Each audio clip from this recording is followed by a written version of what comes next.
या तयार केलेल्या खताचा वापर जर तुम्ही कुंडीमध्ये लावलेल्या अबोलीच्या झाडासाठी केला तर झाड फुलांनी अगदी भरगच्च होऊन जाईल।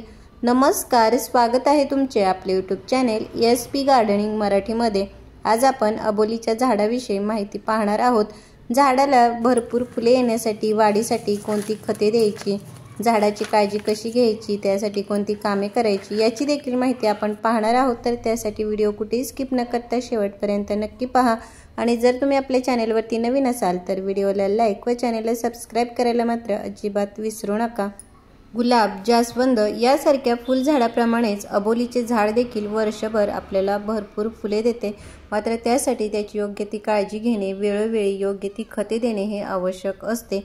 झाडाच्या चांगल्या वाढीसाठी भरपूर फुले येण्यासाठी याला खते देणे जसे आवश्यक असते तसेच या झाडावरती काही कामे देखील हे करावी लागतात। म्हणजेच झाडावरती एकदा फुले येऊन गेली की झाडाची छाटणी करावी। त्याचबरोबर अबोलीच्या झाडावरती जी फुले येतात म्हणजे ज्या लोंब्या असतात त्याच्यावरची सगळी फुले उमलून गेली की त्या ज्या लोंब्या आहेत त्या कट कराव्यात। त्याचबरोबर झाडावरच्या ज्या काही फांद्या आहेत त्या वरच्या बाजूने थोड्याशा कट कराव्या। अशा प्रकारे तुम्ही सॉफ्ट प्रोनिंग केली तर झाडावरती भरपूर अशा नवीन फांद्या तयार होतात आणि ज्या नवीन फांद्या तयार होतात त्याच्यावरतीच भरपूर अशी अजून फुले यायला ही मदत होते। त्यामुळे झाडाची वेळोवेळी ही छाटणी करावी। त्याचबरोबर या झाडाला इतर फुलांच्या झाडाप्रमाणेच भरपूर सूर्यप्रकाश मिळणे हे आवश्यक असते। म्हणजे हे झाड लावलेली जी कुंडी आहे ती अशा ठिकाणी ठेवा ज्या ठिकाणी या झाडाला दिवसभर भरपूर असा सूर्यप्रकाश मिळेल। म्हणजे दिवसभरामध्ये कमीत कमी 4 ते 5 तास एवढा तरी या झाडाला सूर्यप्रकाश हा मिळायला हवा, म्हणजे झाड चांगले वाढून आपल्याला भरपूर अशी फुलेही देत राहील। आता आपण झाडाला चांगल्या वाढीसाठी भरपूर फुलांसाठी ज्या खतांचा वापर करणार आहोत त्यातील ही जी पहिली वस्तू आहे ती म्हणजे ह्या कांद्याच्या मी साली घेतलेल्या आहेत।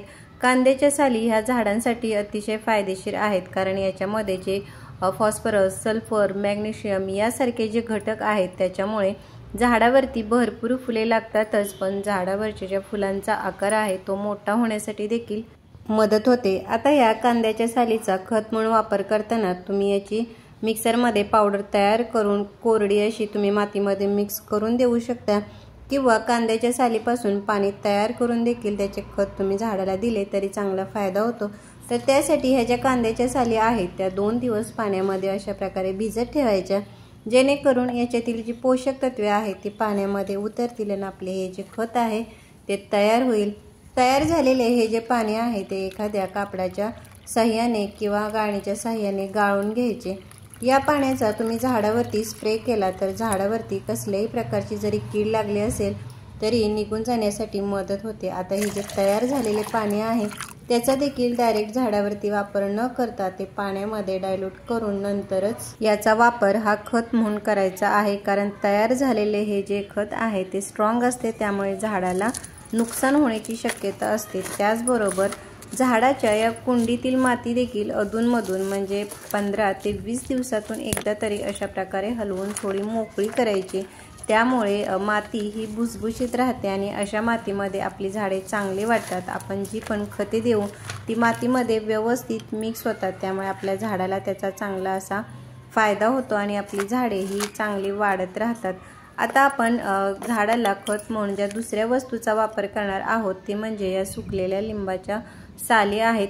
लिंबाच्या साली देखील झाडांना फुले येण्यासाठी अतिशय उपयुक्त अशा आहेत, कारण या ज्या साली आहेत त्या आम्लधर्मीय असतात आणि झाडांना फुले येण्यासाठी आम्लयुक्त मातीचीच आवश्यकता असते।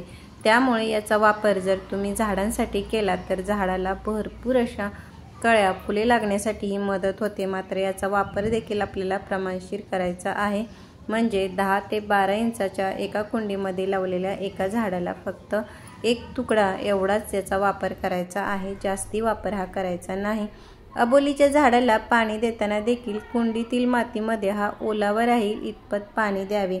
झाडाला जेव्हा तुम्ही पाणी द्याल तेव्हा कुंडीतील माती ही नेहमी चेक करून द्यावे, म्हणजे वरच्या बाजूची माती 1.5 ते 2 इंच कोरडी होईल तेव्हा झाडाला पाणी द्यावे आणि जेव्हा द्याल तेव्हा झाडाच्या शेवटच्या मुळापर्यंत व्यवस्थित पोहोचेल इतपत असे भरपूर द्यायचे।